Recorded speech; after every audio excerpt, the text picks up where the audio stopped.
Victor. Today I'm going to show you how to solve for a combined inequality. You may be asking yourself what a combined inequality is.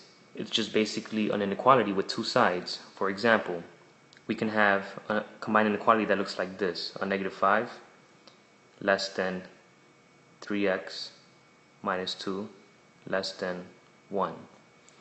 So we're going to solve for this combined inequality. We see that it's a combined inequality because it has two sides.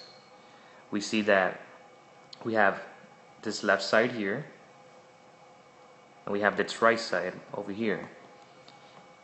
So we're going to solve for the x that's in the middle.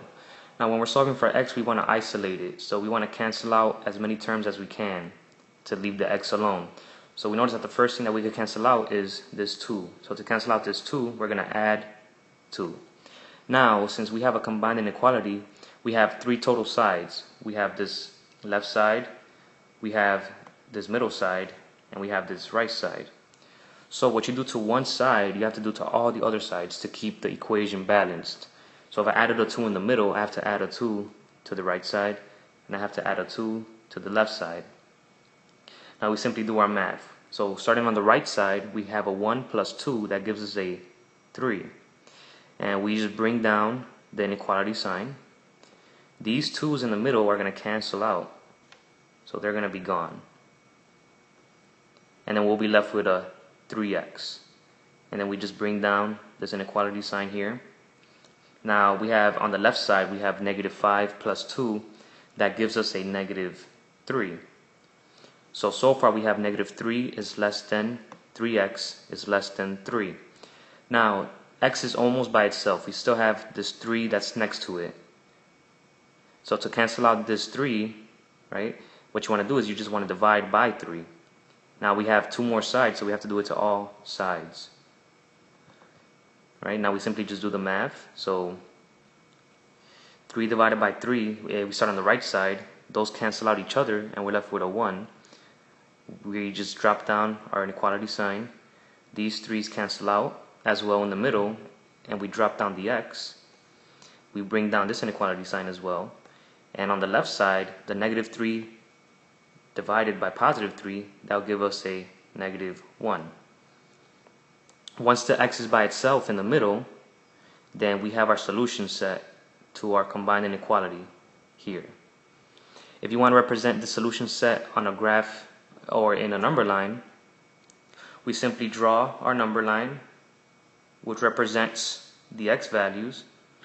Now we need to know two things about inequality signs. There's regular inequality signs, and there's inequality signs that have an equal sign under it.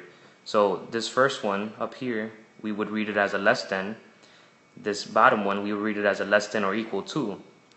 Now when you're going to represent your solution set on a number line, remember that regular inequality signs take a parentheses. Inequality signs with an equal to under take a bracket. In our case, we have these, right? If you see here, we have regular inequality signs.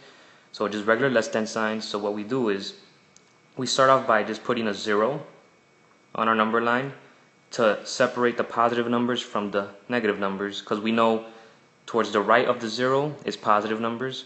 To the left of the 0, we have negative numbers. So positive numbers on the right side of the 0, negative numbers on the left side of the 0.